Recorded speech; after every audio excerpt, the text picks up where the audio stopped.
Nah, kalau Krav Maga ini bisa nggak nih ngatasi orang yang lebih dari satu? Ada di Krav Maga, kita ada program namanya multiple opponents atau multiple takers. Di mana lebih dari satu ini dalam dua lah maksimal. Ya, dalam artian kalau misalkan ngadepi 10 orang apa 200 orang tuh kayak siapa itu, ya kan? Nah, itu jujur apapun nggak mungkin bisa. Ya. Handphone Ya, mas, boleh? nggak ada mas bisa cek aja mas. Silakan mas cek aja.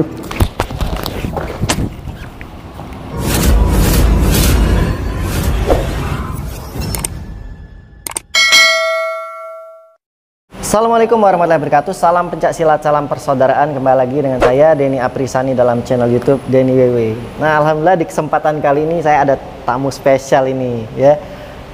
Saya sudah lama nih melihat Bang Randi di Instagram, Facebook, YouTube, dan akhirnya sekarang bisa bertemu di Palembang. Sehat Bang ya? Sehat, alhamdulillah sehat. Jadi beliau ini pelatihnya para pelatih nih di Krav Maga. Tapi kita akan perkenalan dulu lebih lanjut. Bang Randi asli dari mana Bang? Asli Surabaya. Arek Surabaya. Jadi kenapa nih ada acara apa ke Palembang nih? Lain daripada yang lain. Jadi biasanya kalau diundang keluar kota ngisi pelatihan, seminar. Ini tapi beda untuk ya? kali ini kebetulan tanggal 22 nanti saya melangsungkan pernikahan. Wih, Mary, dapatnya orang Palembang. Dapatnya orang sini. Pagar Alam Bang ya? Betul, Pagar Alam. Pagar Alam tuh dingin ya? 7 jam katanya dari sini ya. Iya. Belum pernah sih, makanya ini sekalinya ke Pagar Alam langsung nikah aja. Kebun teh sana banyak Bang. Katanya gitu sih. Belum pernah ya? Belum pernah, cuman di video call aja kasih tahu, dan memang diacarakan 2 kali kan. Jadi Pagar Alam untuk pengesahannya, terus nanti wedding party-nya di Surabaya. Di Surabaya. Oke. Yang besarnya di Surabaya. Masih balik ke Surabaya. Tapi tinggalnya nanti akan di Surabaya terus. Di Surabaya. Dan di sini kita berada di tempatnya GMMA ya, Gajah Mada Martial Art ya, tempatnya Bang Asun, Master Sun. Nah, di sini masih yang sama. Kita akan membahas tentang Krav Maga yang lebih detail lagi. Boleh. Krav Maga ini saya ini pengen tahu Bang. Latihan Krav Maga ini gimana sih? Apakah ada pukul tendang juga, striking, atau langsung kunci-kunci juga kayak gitu juga? Jadi di Krav Maga tetap ada nilai-nilai untuk belajar mukul, nendang itu pasti ada. Karena kan itu merupakan fundamental atau fondasi sebelum kita melakukan teknik pembelaan diri. Tambahannya harus bisa tahu cara mukul, cara menendang, bahkan juga harus tahu ngerasakan kena pukul, kena tendang seperti apa tuh harus juga tahu. Karena itu basic dari segala macam disiplin ilmu bela diri, pasti kita akan belajar itu kan. Baru nanti setelah itu kita ada beberapa teknik-teknik pembelaan diri yang harus kita pelajari seperti itu. Berarti ada ya, sama? Ada, sama. Cuman mungkin dari segi tekniknya lebih ringkas. Ya, jadi dalam arti ringkas memang serangan pukulan tendangannya memang ke arah-arah yang vital dan tidak flashy atau yang berbau gerakan akrobatik, itu di Krav Maga tidak diajarkan sih seperti itu. Mungkin bagi kawan-kawan yang belum tahu Krav Maga itu apa sih Bang? Krav Maga dalam bahasa Ibrani artinya contact combat. Jadi pertarungan atau pertempuran kontak. Di mana itu diciptakan oleh Grandmaster Emil Lichtenfeld yang kebetulan beliau lahir di Budapest, Hungaria. Ya, jadi dari sejarahnya memang Krav Maga ini diciptakan oleh Imi yang bukan orang Israel sebenarnya. Oh, yang setahu saya Israel malah, bukan? Jadi Imi lahir di Hungaria, Budapest, Hungaria, di mana waktu itu ada komunitas Yahudi lah yang dia bela di situ. Akhirnya dia pindah ke tanah Palestina sebelum Israel merdeka, ya kan. Lalu akhirnya Krav Maga dikembangkan di Israel dan dijadikan sebagai bela diri tetap dari Israel seperti itu. Tapi dari penciptanya sendiri murni bukan orang Israel, tapi sudah jadi warga negara Israel setelah dia pindah itu tadi. Sejarahnya kurang lebih seperti itu. Dia ada perpaduan bela diri ya itu. Ya kayak Imi sendiri memang dia kan kebetulan basicnya di wrestling ya, di gulat, di tinju juga, di boxing, dan dia juga pernah beberapa kali ikut pertandingan tinju amatir juga. Bapaknya juga Samuel Lichtenfeld itu juga dia seorang anggota kepolisian yang tahu beberapa teknik-teknik bela diri yang tradisional zaman dulu, sehingga memang dia sudah punya basic dan dia mengembangkan Krav Maga ini pada saat di base militer di Israel sana, namanya Israel Defense Force. Di situ baru dia beberapa teknik-teknik menggunakan senjata tajam, senjata api. Disitulah dia coba untuk kembangkan, dia gabungkan dari beberapa jenis-jenis disiplin yang bisa dibilang Krav Maga ini hybrid, jadi campuran dari segala macam, tapi dibuat lebih ringkas yang memang dibutuhkan untuk kebutuhan dalam medan pertempuran gitu. Jadi memang inti-inti dari bela diri itu digabungkan Bang ya? Betul. Oke, jadi memang bela diri praktis atau self defense ya? Iya, lebih tepatnya memang dia core-nya kan di self defense, lebih ke self defense. Jadi dia bukan martial art, juga bukan combat sport, Jadi memang kita tujuannya bukan untuk menghafal jurus atau gerakan, dan kita juga bukan fokus untuk mendapatkan medali, piagam, piala, sabuk, Jadi apa memang segala untuk macam. di dunia realnya ya. Memang karena lahirnya di medan pertempuran, sehingga Krav Maga ini memang diciptakan untuk dalam kondisi situasi yang extraordinary di jalan. Iya. Yang memang yang dalam arti di jalan kan jelas kondisinya sangat-sangat bahaya dan ekstrim dibandingkan kita belajar yang selama ini yang mungkin di dalam dojo atau tempat latihan yang memang murni ini ya seni bela diri ya. Konteksnya beda gitu. Bagaimana caranya cepat melumpuhkan lawan. Betul, gitu ya. betul. Jadi Krav Maga ini bukan cuma tangan kosong, diajarkan cara mengatasi todongan, Betul. pisau, Ya, serangan juga. serangan juga Bang Ya, ya. ancaman-ancaman. Todongan pistol juga ya. Ya. Tapi nanti boleh ya saya minta praktek Boleh, gimana boleh. dengan todongan pisau ya. Ya. Dengan pistol ya. Boleh. Pasti mengedukasi lah Bang ya. Yap. Boleh langsung nih pisau dulu kali ya. Terserah. Ini ada nih, Boleh, siap boleh. nih. Kalau tempat Master Sun ya udah lengkap nih. Ini knife nih, ini mainan ini. Ya, ini rubber knife ya. Memang yang dipakai untuk latihan kita nggak mungkin pakai pisau Iya, asli betul. kan.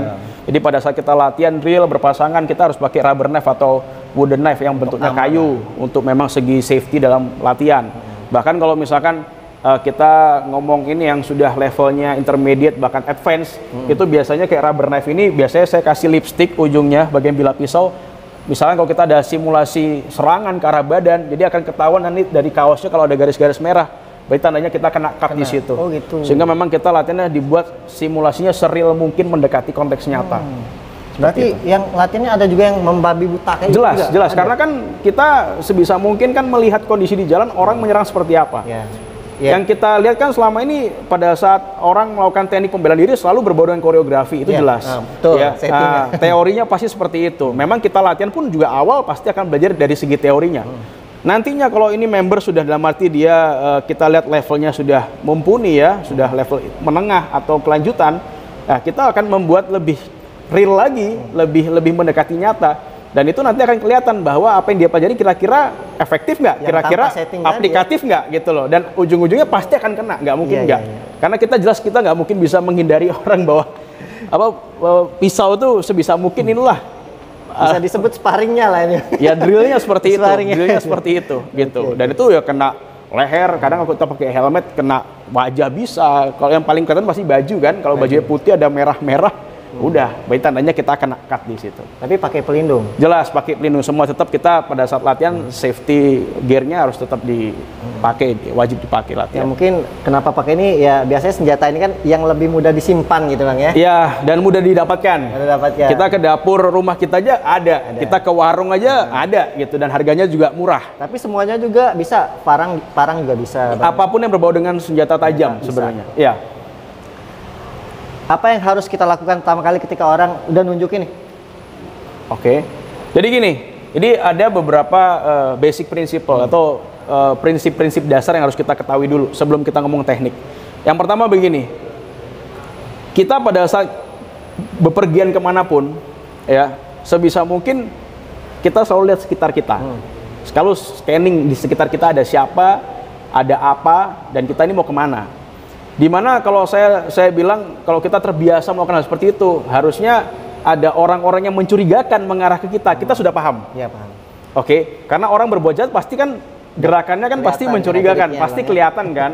Mungkin dengan penampilannya, cara jalannya, cara mungkin memandang kita, karena dia pasti akan mencari mangsa yang menurut dia lemah. Betul. Oke, nah mungkin pada saat kita di tempat umum misalkan ya, di trotoar lagi sibuk main HP, ya nggak salah kita kena todong orang. Ya, memancing. Karena tadi yang saya bilang ya sebisa mungkin kita harus fokus. Jangan sampai ya kita sibuk atau bengong gitu, sibuk sendiri atau bengong. Itu yang pertama yang harus dicegah. Katakan terjadi pun pada saat ada orang yang datang mengarah dengan menggunakan pisau misalkan.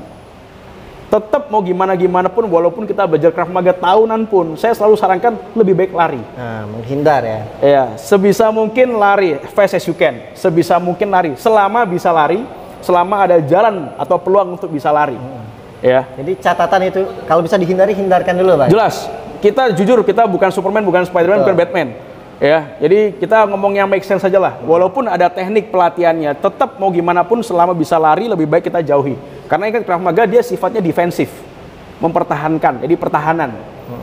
Sebisa mungkin kalau gue nggak harus berantem ya gue nggak perlu berantem, gitu, oke? Nah, yang terakhir, jikalau memang kondisinya tidak memungkinkan untuk lari dan segala macam, tiba-tiba ancaman sudah masuk. Nah, kira-kira ini ancamannya seperti apa nih, Mas? Todong. Oke, misalkan todong yang kita ngomongin paling reguler, yang paling sering terjadi seperti ini. Dimana orang kalau nodong pasti jarak dekat. Jarak dekat. Yang kedua, you pasti minta sesuatu. Ya. Kalau misalkan dia dari awal udah nusuk, niat nusuk, dari tadi udah nusuk, dia nggak mungkin minta sesuatu. Karena dia berhenti, dia pasti minta sesuatu. Entah itu uang, HP, kunci kendaraan, informasi penting, perhiasan dan lain-lain. Tentu kita di sini sebagai victim, sebagai korban, pertama yang harus kita lakukan adalah sebisa mungkin untuk mengatasi rasa panik, ya kan? Nah, kita respon apa yang dia ucapkan. Dalam arti saya jangan diam aja. Jadi misalkan kayak Mas Denny misalnya minta apa? Mana duit? Ya Mas, bentar Mas. Jadi saya sebisa mungkin respon. Responnya juga jangan dengan kalimat yang menyinggung perasaan dia. Misalkan gini, lu minta sesuatu misalkan. Mana duit? Gak ada, gua nggak ada. Gak salah gua ditusuk sama dia. Oke? Yeah. Sehingga sebisa mungkin harus merespon dengan kalimat yang jangan membuat dia tersinggung, karena dalam kondisi dia nih emosinya udah sangat-sangat tidak stabil. Dia salah sedikit, Tusuk. udah kena ya. Pasti kena, dan ini sangat gampang banget, tinggal gores doang. Oke? Nah, sebisa mungkin kita respon apa yang dia mau. Yang kedua, posisikan tangan saya dekat dengan ancaman. Harus dekat sini. Iya, dan jangan terlihat kalau kelihatan kayak mau mengambil. Jadi kita responnya dengan kayak minta ampun, dekat, ya kan? Nah, yang ketiga, no eye contact. Kenapa nggak boleh menatap mata lawan? Karena salah-salah gue lihat dia walaupun gue nggak ngomong, yang ditangkap dari sinyal komunikasi yang lu pikir pasti, loh, lu berani. Dari dengan kita menatap aja itu udah salah. Sebisa mungkin ya tuh, pertama kita respon, yang kedua tangan dekat dengan ancaman, yang ketiga sebisa mungkin jangan melihat matanya dia. Yang keempat, distraction, pengalihan. Misalkan dia minta apa, misalkan uang, silakan Mas cek kantong saya Mas, saya nggak ada uang. Seperti itu. Nah, setelah 4 poin tadi dilakukan, baru poin terakhir adalah gimana cara saya untuk menentukan teknik apa yang harus saya ambil atau harus saya lakukan. Ya, mungkin bisa agak sedikit, saudara Mas ya. Oke, jadi yang pertama ya, saya ulangi lagi tadi. Yang pertama, begitu ada ancaman masuk, saya respon, ya Mas, saya punya anak Mas, saya punya istri Mas. Aduh, tolong Mas, jangan sakiti saya, jangan lukai saya Mas. Masnya mau minta apa? Wait. Handphone Ya, Mas, boleh? nggak ada Mas, Mas bisa cek aja Mas. Silakan Mas, cek aja. Jadi pada saat bangun Mas, Cepat banget. jadi pada saat saya bersikap pasif tadi, ya mungkin bisa different angle lah. Pada saat saya bersikap pasif, ini kan saya menunjukkan pasif, saya menunjukkan kalau saya ini takut, saya lemah, ya. Sebisa mungkin, ya, saya redirect. Saya keluar dari garis ancaman. Kalau saya maju, saya pasti kena. Kalau saya mundur, dia akan ngejar saya. Sebisa mungkin saya keluar. Keluarnya berbarengan dengan apa? Dengan cara tangan yang ada pisaunya saya jauhkan, tangan kanan saya yang kosong, saya langsung ambil bisa leher atau wajahnya dia. Jadi pada saat ini sudah nempel banget, ya kan? Ini tinggal buang, badan saya keluar, ya. Jadi badan saya keluar, langsung leher bisa saya ambil di sini.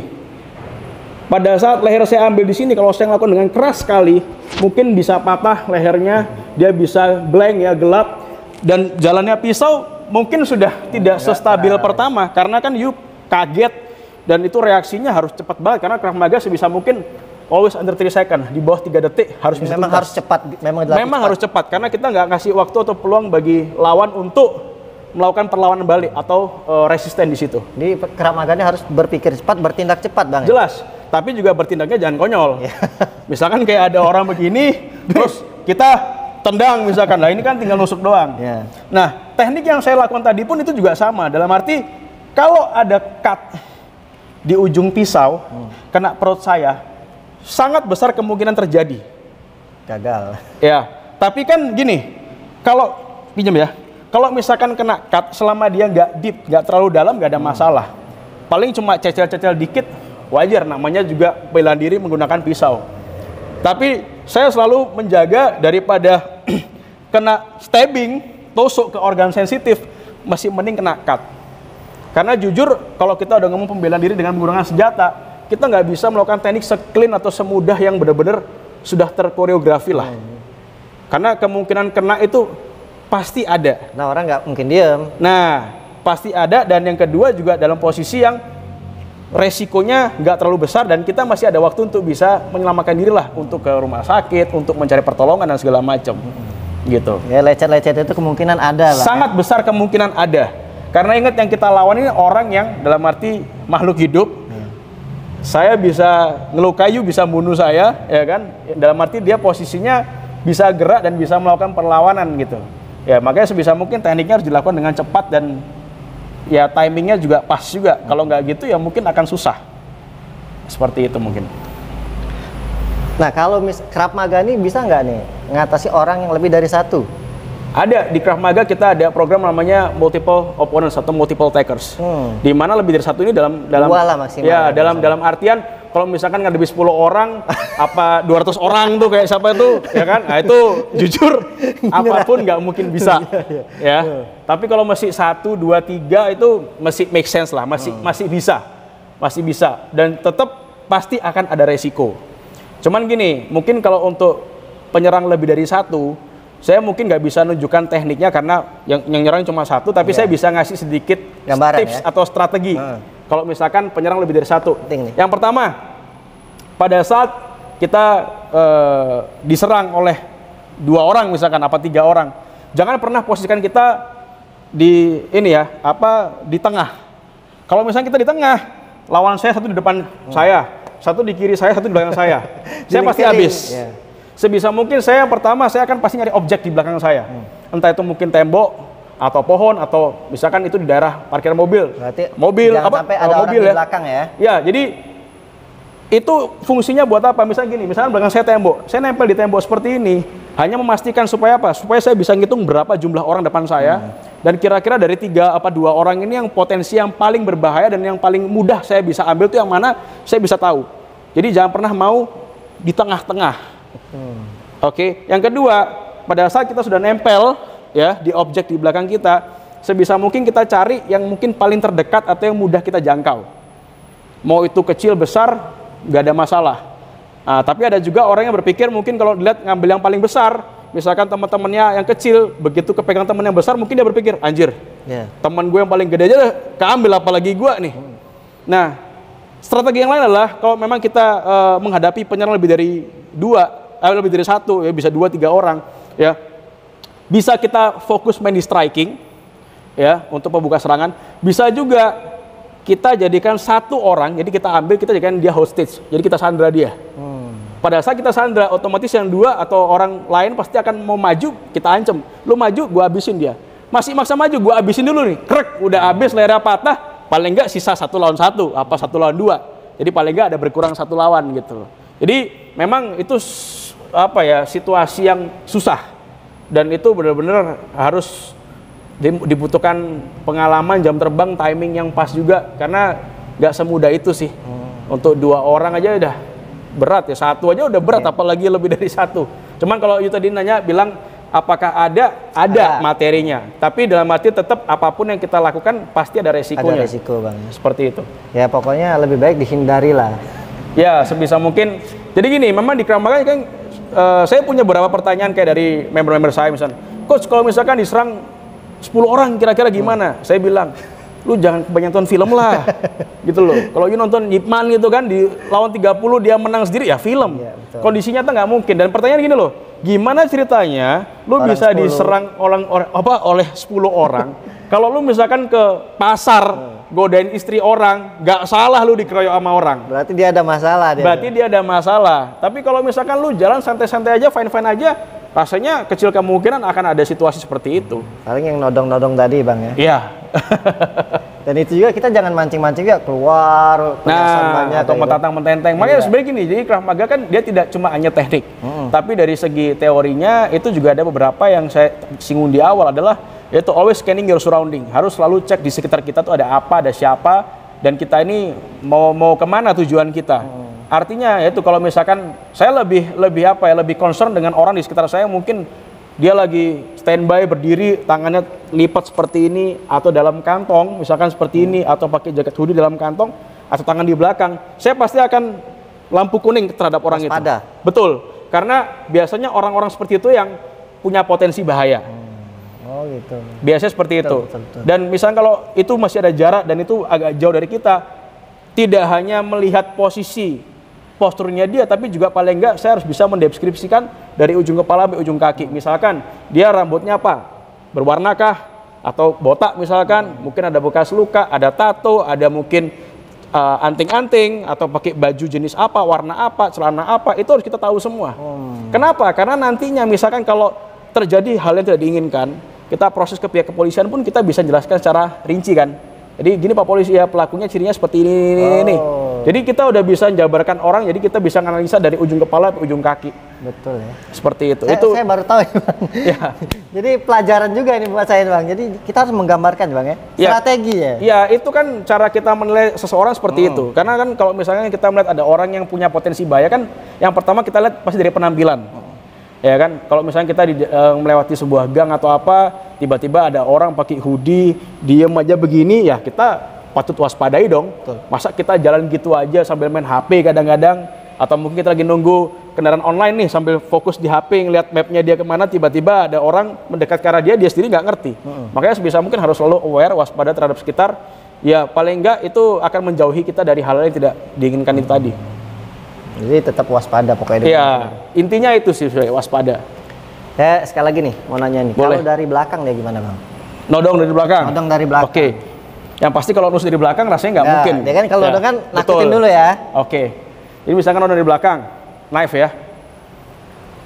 Gimana ya? Di mana di sini? Nah gini nih, duit nih. Pernah juga terjadi padahal bukan pisau tuh. Kayak sendok atau garpu nakutin doang gitu. Jadi gini, tapi gini, ada seakan-akan itu pisau. Ada tips dan juga strateginya. Jadi makanya mungkin apapun yang selalu bukan depan kita, entah itu samping atau belakang, sebisa mungkin kita harus cari celah untuk bisa melirik. Tetap menghadap. Jelas sebisa mungkin. Kita nggak bisa dalam arti misalkan ada orang nodong nih, misalkan ya omong kosongnya, kita langsung main muter aja nggak bisa. Karena bisa aja itu jari, ya kan? Betul. Bisa aja dia jari nggak pakai pisau, cuma jari nunjuk. Mana bisa kita bedain? Makanya selalu sebisa mungkin. Bisanya gitu dari belakang dia nakutin sebenarnya sendok gitu kan. Nah, makanya kita nggak tahu. Iya. Nah, cuma gini, kita ini tinggal di dunia yang penuh dengan cermin. Artinya begini, misalkan nih, kalau itu di lapangan parkir, pasti ada mobil kan. Iya. Paling nggak pada saat ditodong, kita kan bisa melihat pantulan dari kaca-kaca mobil. Atau enggak tetap balik lah Bang ya. Nah, itu kalau di tempat parkir atau di sebuah bangunan misalkan yang ada kaca-kacanya, itu bisa kita manfaatkan juga ya. Kalau toh misalkan nggak ada apa-apa, kita di hutan lah omong kosongnya, tiba-tiba ada orang pak nodong pisau seperti itu, sebisa mungkin tetap yang saya bilang pada saat itu coba taruh pisau di sini, sebisa mungkin saya harus melihat. Yang saya lihat bukan ini, yang saya lihat bukan yang nempel di saya, yang saya lihat yang ini. Oh gitu. Kenapa? Karena gini, saya selalu berasumsi apapun yang nempel di saya itu benda yang berbahaya. Sehingga mau itu entah itu sendok, mau jari, mau pisau, apapun itu bagi saya itu bahaya. Walaupun saya nggak lihat. Kenapa saya lihat yang ini? Karena apa? Paling nggak saya bisa memastikan bahwa kamu nodongnya pakai tangan yang kanan. Kalau misalkan saya nggak ngelihat, saya kan nggak tahu nih nodong tangan kiri apa tangan kanan. Oh iya. Paling nggak yang saya lirik, kalau saya lirik full ke belakang kan pergerakan saya jauh banget dong. You salah-salah bisa nusuk saya. Tapi kalau saya lirik sedikit, yang saya lirik bukan tangan yang dipakai buat nodong, tapi tangan yang kosong tadi. Hanya memastikan bahwa pertama, oh tangan kirinya kosong, berarti dia nodong pakai tangan yang kanan. Yang kedua, dia tidak bawa senjata apa-apa di tangan satunya lagi.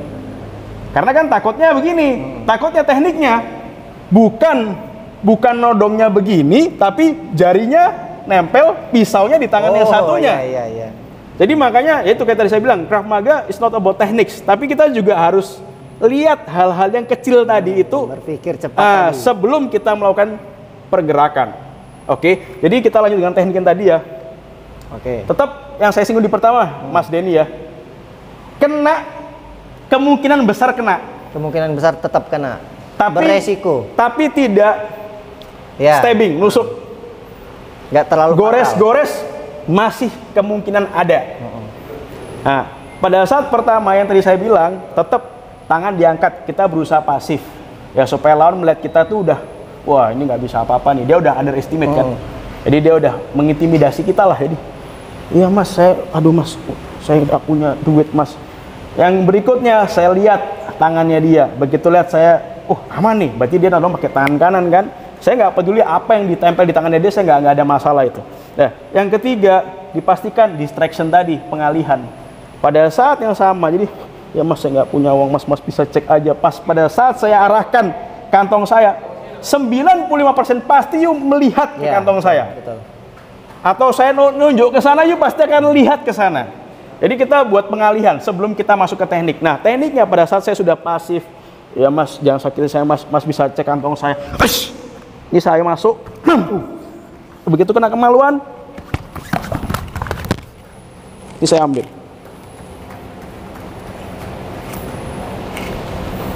Cepat.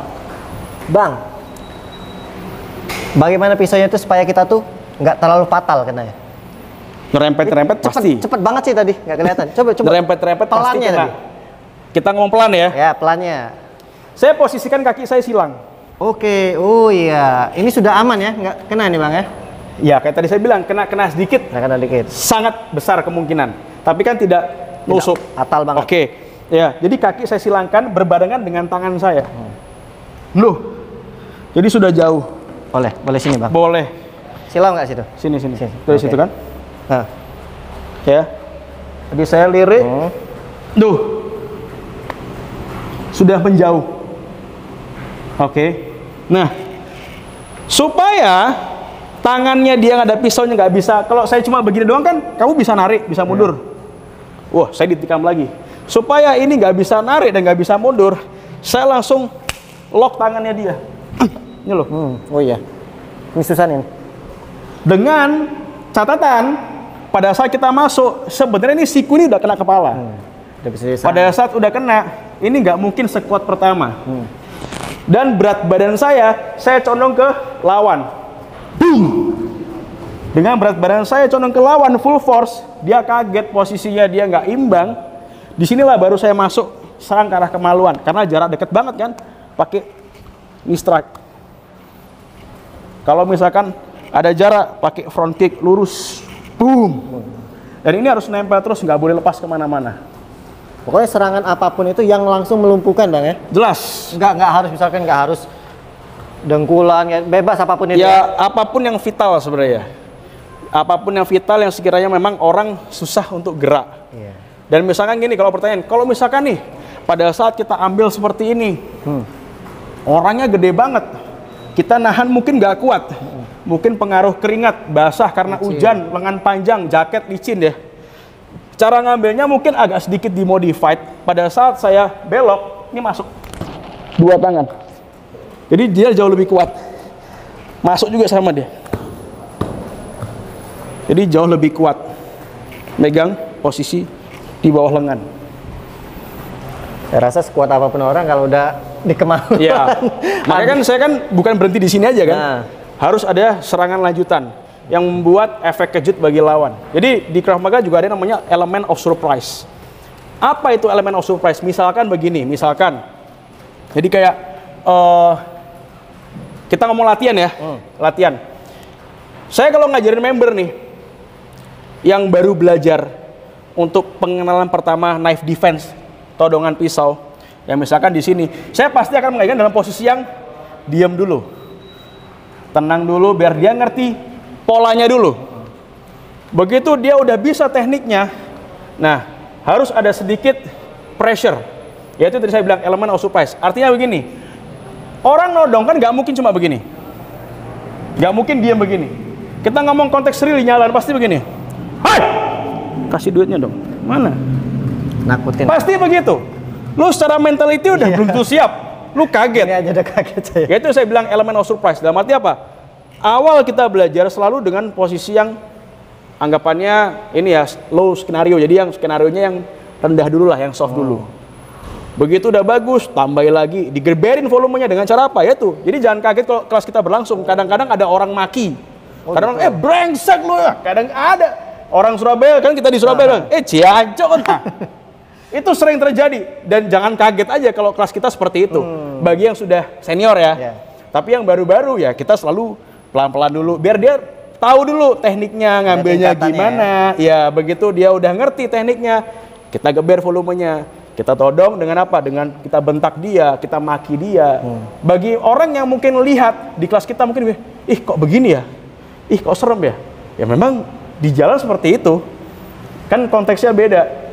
Kita bukan belajar untuk dapatkan poin sampai teriak kan. Iya. Tapi yang kita kan di jalan sangat besar kemungkinan orang akan maki kita, akan berkata kasar sama kita.